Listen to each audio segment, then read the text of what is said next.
अमेरिकेच्या आकाशात अचानक एक रहस्यमय विमान गिरट्या घालताना दिसलं। सोशल मीडियावर त्याचे फोटो आणि व्हिडिओ व्हायरल झाले आणि नंतर सुरू झाली एकच चर्चा, जगात तिसऱ्या महायुद्धाची चाहूल लागली आहे का?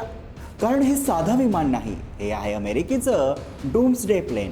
आण्विक युद्धाच्या काळात याचा वापर केला जातो। त्यात अमेरिकेचे राष्ट्राध्यक्ष डोनाल्ड ट्रम्प यांनी इराणला मोठी धमकी दिली आहे। अमेरिकेने ठरवलं तर इराणला एका रात्रीत नष्ट करू शकतो। त्यामुळे आण्विक युद्धाच्या चर्चेला उकळी फुटली आहे। पण मग प्रश्न असा आहे, ट्रम्पच्या धमकीनंतरच आण्विक युद्धावेळी वापरलं जाणारं डूम्सडे प्लेन आकाशात का दिसलं? ट्रम्पचा नेमका प्लॅन काय आहे आणि खरंच जग तिसऱ्या महायुद्धाच्या उंबरठ्यावर आहे का? आज आपण यामागची संपूर्ण कथा समजून घेणार आहोत।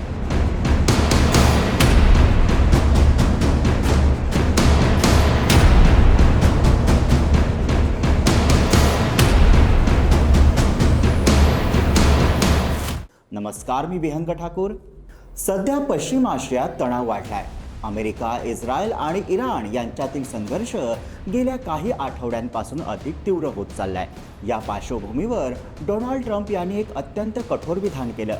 त्यांनी स्पष्ट शब्दात सांगितलं, अमेरिकेने ठरवलं तर इराणला 4 तासांमध्ये नष्ट करू आणि ती कारवाई आज रात्री सुद्धा होऊ शकते।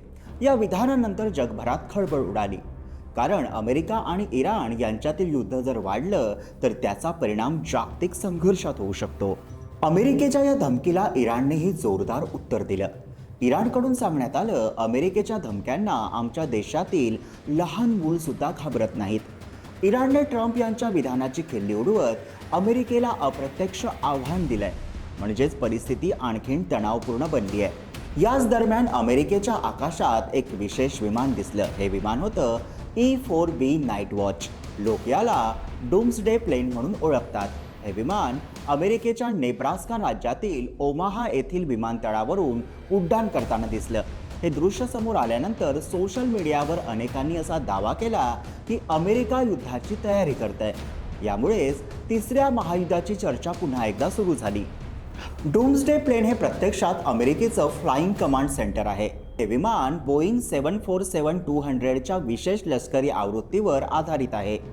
याचं अधिकृत नाव आहे E-4B नाईट वॉच। या विमानाचा मुख्य उद्देश म्हणजे जर कधी अणुयुद्ध झालं किंवा अमेरिकेची जमिनीवरील कमांड सिस्टम नष्ट झाली तर अमेरिकेचे राष्ट्राध्यक्ष आणि वरिष्ठ सैन्य अधिकारी हवेतूनच युद्धाचं नियंत्रण ठेवू शकतात। म्हणजे हे विमान एक प्रकारचं हवेतलं युद्ध नियंत्रण केंद्र आहे। तर या डूम्सडे प्लेनची वैशिष्ट्य काय आहेत? या विमानाची रचना अत्यंत खास आहे। हे विमान आण्विक स्फोट सहन करू शकतं, इलेक्ट्रोमॅग्नेट पल्स पासून सुरक्षित आहे, जगातील स्तरावर संवाद साधण्यासाठी विशेष अँटिना आहे। विमानात 110 पेक्षा जास्त लोक बसू शकतात।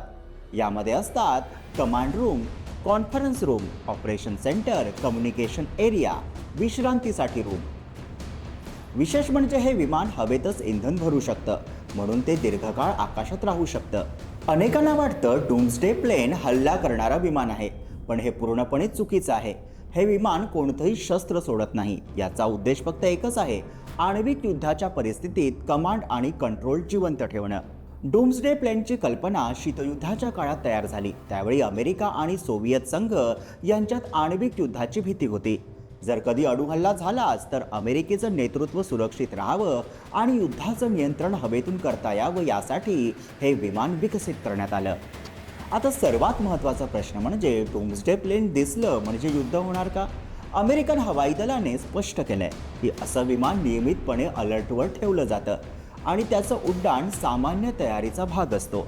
म्हणजेच प्रत्येक वेळी हे विमान दिसलं तर युद्ध होणारच असं नाही। मात्र एक गोष्ट नक्की आहे, पश्चिम आशियातील वाढता तणाव, अमेरिका आणि इराण यांच्यातील आरोप प्रत्यारोप आणि त्याचवेळी आकाशात दिसलेलं डूम्सडे प्लेन, या सगळ्यांमुळे जगभरात चिंता वाढली आहे। तर तुम्हाला काय वाटतं? जागतिक परिस्थिती पाहता खरंच तिसरं महायुद्ध होईल का, की हे फक्त अमेरिकेचं दबावतंत्र आहे? कमेंटमध्ये नक्की लिहा। व्हिडिओला लाईक करा, शेअर करा आणि आमच्या YouTube चॅनलला सबस्क्राईब करा।